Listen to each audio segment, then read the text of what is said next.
You tear open a $28 feed bag at 7 in the morning, and that sweet dusty smell rolls up like flour from a mill. The hens come running.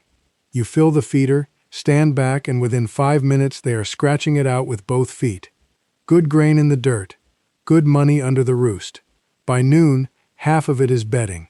Now picture the flock down the road eating carrot tops, apple peelings, garden weeds, beetles, and a little fermented mash.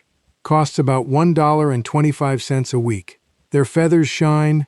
They move like birds should move. The yolks sit high and orange. So why did the expensive bag become the responsible choice? The answer starts with one uncomfortable idea.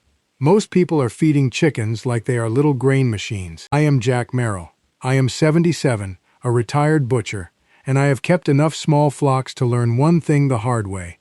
Chickens will tell you what they need if you quit treating the bag like a Bible. This is not about starving birds or playing pioneer. It is a simple rhythm. Kitchen scraps, fermented feed, foraging, 3 plain pieces, and none of them require fancy tubs, expensive supplements, or a weekly trip to the feed store. A chicken is not a little cow with feathers. She is an omnivore with sharp eyes and busy feet. Turn her loose and she hunts.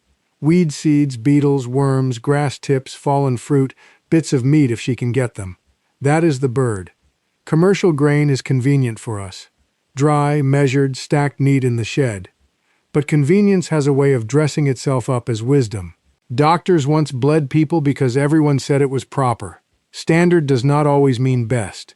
Before changing the feed, you have to see what the grain habit is actually doing to the bird. Pour a scoop of cracked corn into a bare run and watch what happens. They rush it like it is treasure. Heads down. Feet flying. A few big pieces go in, a few get flung into the dirt, and plenty get stepped on, dampened, and left for later. By evening, you have paid for feed that is half meal, half bedding. That is the junk food problem. Dry grain is easy energy. Chickens like it the way a child likes sweet cereal. But liking something is not the same as being built to live on it. A hen can fill her crop with grain and still keep searching, because her body is asking for things that grain does not give her. Bugs give protein. Greens give color and minerals. Scratching gives her work. That last part matters more than people think. A chicken is not only eating when she scratches. She is thinking with her feet. She is sorting the world. Dirt, leaf, worm, seed. Again and again. Take that away, and the bird does not become efficient. She becomes restless. You see it in small ways first. Feathers lose shine. Manure piles up heavier because too much of the ration passes through without doing much good. The birds pace the fence line, peck at each other, then act only half excited when the feeder comes out, because the meal is familiar but not satisfying, and the eggs tell on you.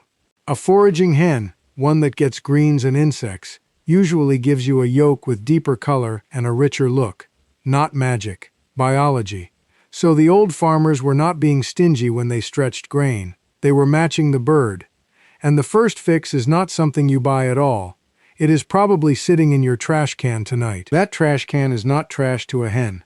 Potato peels, carrot tops, limp lettuce, cabbage leaves, apple cores, leftover rice, stale bread torn small, a handful of wilted greens from the back of the refrigerator.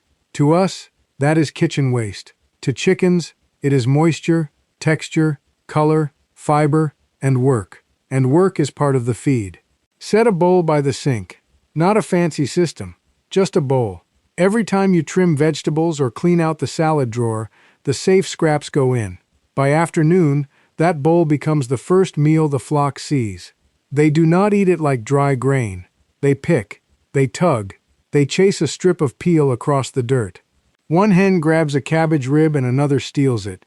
They scratch through the soft pieces, then come back for the bits they missed. That kind of meal keeps them busy, and a busy hen wastes less time throwing feed out of a feeder just to have something to do.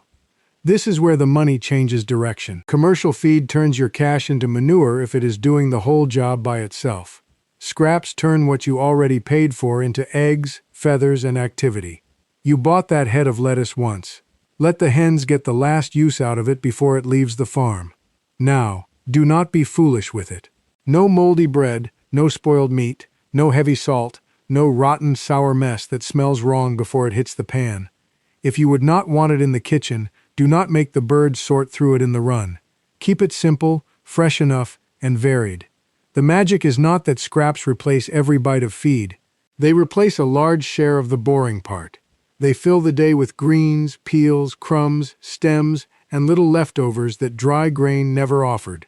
That is the old-fashioned way. Not being cheap, trusting the animal's nature instead of paying for a system that forgot it. But scraps alone are only half the trick, because the old farmers had a way to make even a small amount of grain stretch like it doubled overnight. Take that little scoop of cracked grain and put it in a bucket, not dry into the feeder, not dumped where the bold hens fling half of it into the dirt. Put it in a bucket, cover it with water, and let it sit. By the next day it swells. By the second day it changes. The grain softens, the water turns cloudy, and when you stir it, it gives off a clean, sour smell. Not rotten, sour. Like good yogurt or a crock of old-fashioned pickles. That smell is the signal that fermentation has started doing work you used to pay the feed mill to pretend it could do. Here is the plain reason it matters. A chicken can eat dry grain and pass too much of it through barely used. Hard kernels go into the crop, sit there, and take work to break down. Fermented grain is different. Water opens it up. Time softens it. Good bacteria move in and start changing that feed before the bird ever touches it.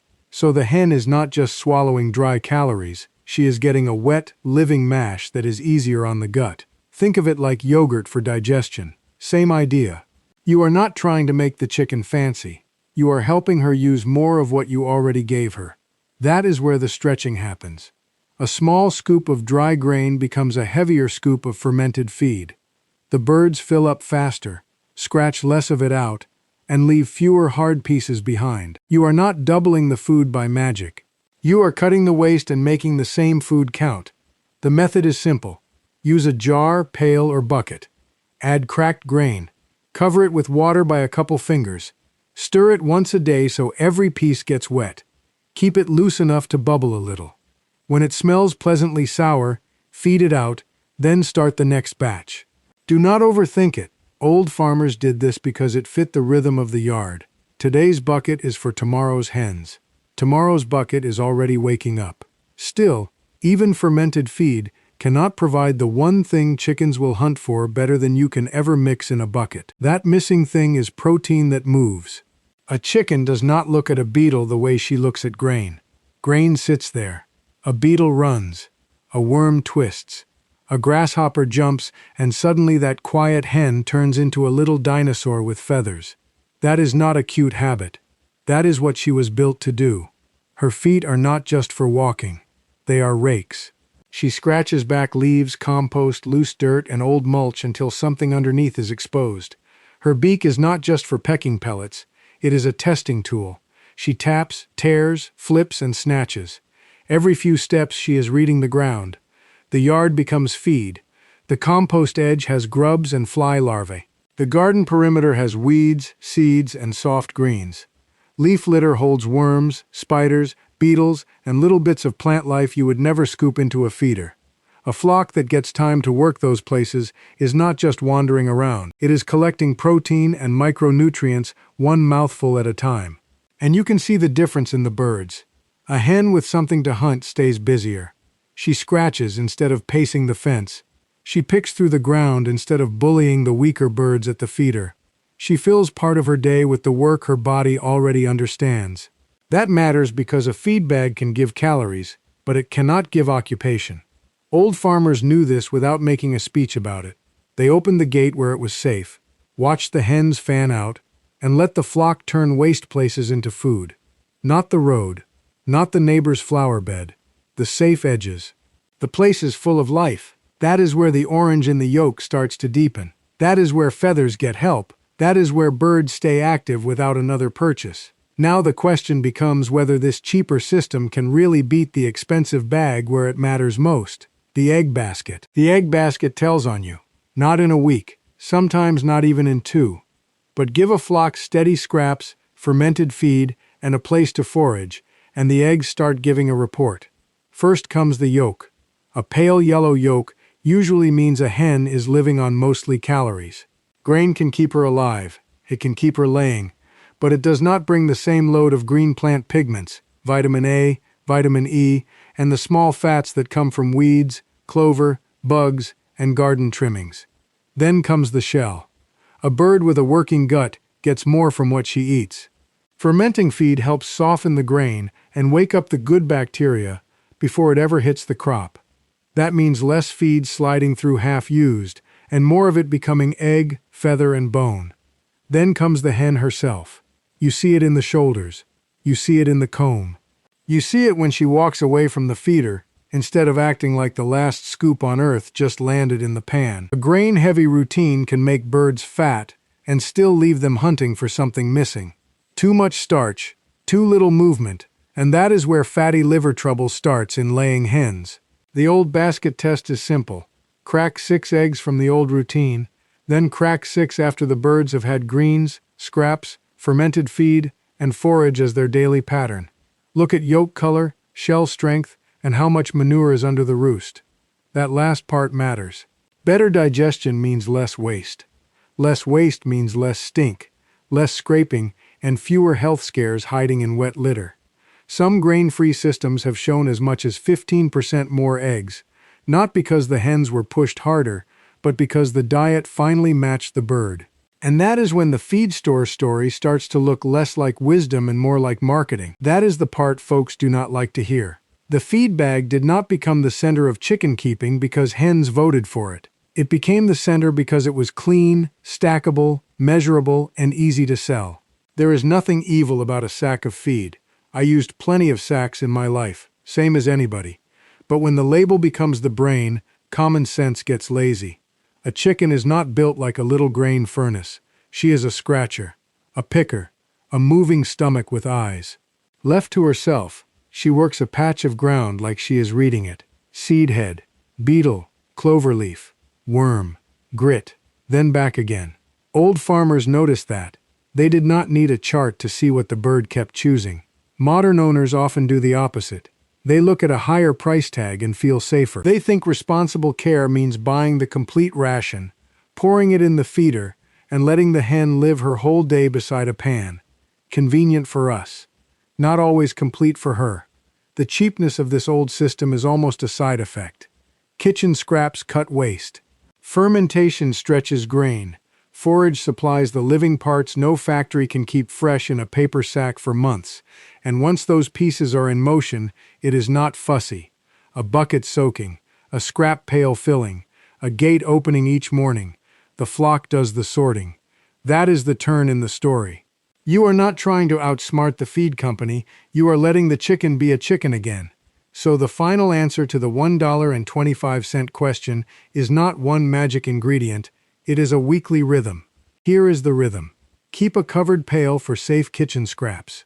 Vegetable peels, wilted greens, cooked rice, a little fruit, no mold, no heavy salt, no spoiled mess. What would make you wrinkle your nose does not belong in the chicken yard. Keep a 2-day fermented feed rotation, one small bucket soaking while yesterday's bucket gets fed. The grain swells, softens, and stretches. You are not dumping dry pellets until the pan stays full. You are giving a smaller amount that carries farther. Then give them ground to work. Bugs under boards, worms after rain, clover, weeds, seed heads, grit, dust, and scratching room. That is where the flock earns part of its own supper. That is how the number gets down near $1.25 a week for a small backyard flock. Not because the birds are eating less life, because the expensive part is no longer doing all the work. Scraps handle waste. Fermentation stretches the feed. Forage supplies the fresh little pieces a sack cannot keep alive. And that is the point. This is not deprivation. It is not starving hens to save pocket change. It is trusting the animal's nature instead of paying a system that forgot it. So try this for 7 days. Save the safe scraps. Start one soaking bucket. Open one patch of ground. Then come back and tell me your flock size, what feed is costing you now, and what your hens go for first. Scraps, fermented feed, or forage. Thanks for spending this time with me. Now go let those birds be chickens.